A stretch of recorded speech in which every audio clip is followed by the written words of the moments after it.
এই ব্লগে আমি যে পরিমাণ খাওয়া খেয়েছি অন্য ব্লগে মেবি খাইনি এত। আর টুকটাক কি শপিং করলাম এটা নিয়ে কিন্তু আজকের ব্লগটা থাকছে। হ্যালো এভরিওয়ান, আসসালামু আলাইকুম, welcome back to my another video. So বরাবরের মতো আমি চেষ্টা করছি রেগুলার আপনাদের সাথে ব্লগ আপলোড দেওয়া। আর এই ব্লগে কিন্তু অনেক খেয়েছি, আপনারা বিরক্ত হবেন না। আরও বেশ কয়েকটা 4-5টা খাওয়ার ক্লিপ ওগুলা ডিলিট করে দিয়েছি, ইনশাল্লাহ পরে কোনো ব্লগের সাথে অ্যাড করে দিব। তো এই দিন সকাল সকাল আমারটা আউটফিট দেখলেন, আমি কলেজে যাই, কলেজ থেকে একটু খালামণির বাসায় যাই কারণ আমাকে ডেকেছিল। তো আমার খালামণিরা দেখছি নতুন নতুন একটা বিড়াল পালছে, এটার নাম পুকু। এটা অনেক সুন্দর, সারাক্ষণ শুধু ঘুমায়। আমি যদিও বিড়াল ভয় পাই, দূর থেকে একটু ভিডিও করছিলাম যেহেতু আমি রেগুলার ভিডিও করি। আর আমার যে সবচেয়ে ছোট কাজিন, ও 3টা নৌকা বানিয়েছিল, সে বলছিল এগুলো নাকি টাইটানিক জাহাজ। আপনারাও কিন্তু টাইটানিক জাহাজ ভাববেন এটাকে, ঠিক আছে?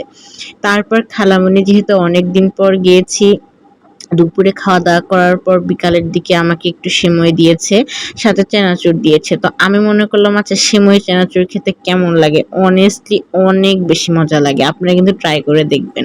তারপর যেহেতু উত্তরায় থাকি, তা আমরা প্রত্যেকে কিন্তু উত্তরা আজমপুর থেকে শপিং করা হয়। তো ওই দিন এত বেশি জ্যাম ছিল, এটা যে বিকাল 4:30টার দিকে দেখুন কি পরিমাণ রোদ। তো খালামণির প্রয়োজন মতো অনেক কিছু জিনিসই কিনে, আমিও টুকটাক একদম লিমিটেড এর মধ্যে কিনি।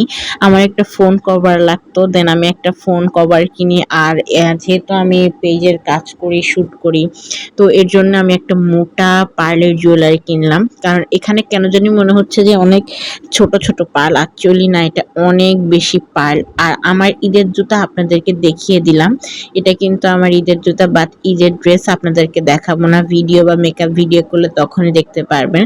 তারপর খালামণি একটু আড়ংয়ে গিয়েছিল, আড়ংয়ের ড্রেস বরাবরই কেন জানি এত মানে ভাল লাগলো না, এবার কেন জানি আড়ংয়ের কি হয়েছে। আমি আড়ংয়ের ওখান থেকে ছোট্ট সাইকেল কিনলাম। তো তখন আর কোনো কিছু ভিডিও করিনি, ডাইরেক্ট বাসায় এসে দেখি সিঙ্গারা বানানো হয়েছে, ঝটপট এটা খেয়ে নিলাম। এটা খাওয়ার পর রাতে যেহেতু আমি চেষ্টা করছি ডায়েট করতে, তো এই যে রাতে সবাই যখন ঘুমিয়ে পড়েছে, আমার তো নাইট ক্রেভিংস আছে, তো আমি ডিম ভেজে খাচ্ছিলাম। আর এই গজ কাপড় কিন্তু আপনারা পেয়ে যাবেন স্টাইল ফ্যাশন পেজে, একদম জর্জেটের মধ্যে। এটা কিন্তু কমফোর্টেবল গরম উইন্টারের মধ্যে এই 2টা প্রিন্টের কাপড় আপনারা পেয়ে যাবেন। নিতে চাইলে অবশ্যই স্টাইল ফ্যাশন পেজে যোগাযোগ করুন। ড্রেসটা কিন্তু বা গজ কাপড়টা অনেক ভালো। তো এই দিন ছিল ফ্রাইডে, তো ঘুম থেকে উঠে আমার একটু ভিটামিন ডি এর অভাব আছে, তো আমি ছাদে যাই। দেখেন ছাদের থেকে কত সুন্দর লাগে, আমাদেরটা যেহেতু 18 তালা। দেন আমি একদম অফিসে গিয়েছি যে রোদ খেতে, তো ওখানে বেশ কিছুক্ষণ থাকি। তারপর এটা সকাল 9টার দিকে ছিল। তারপর এর পর বাসায় এসে নাস্তা করে নিয়েছি। আর আমি আজকে একটু জুয়েলারি গুছাচ্ছিলাম কারণ আমার ড্রেসিং টেবিলে এত আইলে ছিল। তারপরে বসে বসে নাস্তা করছিলাম সবাই মিলে, তো আমি ভিডিও নিচ্ছিলাম, আমরা এখানে 2 জন ছিলাম। তো বরাবর এটা মজাই লাগে বেশ। তারপরে আমার আজকে দাঁতের ডাক্তার দেখানোর কথা ছিল, তো বেরিয়ে পড়ি আমি মিরপুর থেকে এসে মেট্রোতে নেমে।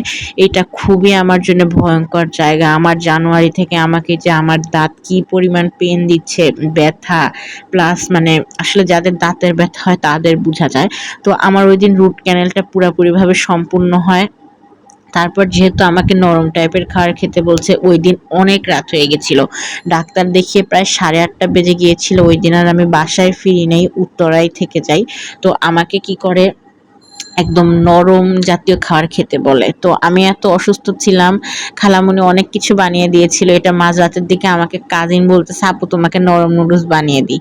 ও যে আমাকে ভালোবেসে বানিয়ে দিয়েছে এটাই অনেক, বাট নুডলসটা লিটারেলি একদমই খাওয়া যায়নি। মানে নুডলসটা ঝাল ছিল না, এরপরে আবার নরম হয়ে গিয়েছে, তারপরে আবার সসে পুরা মিষ্টি হয়ে গিয়েছিল।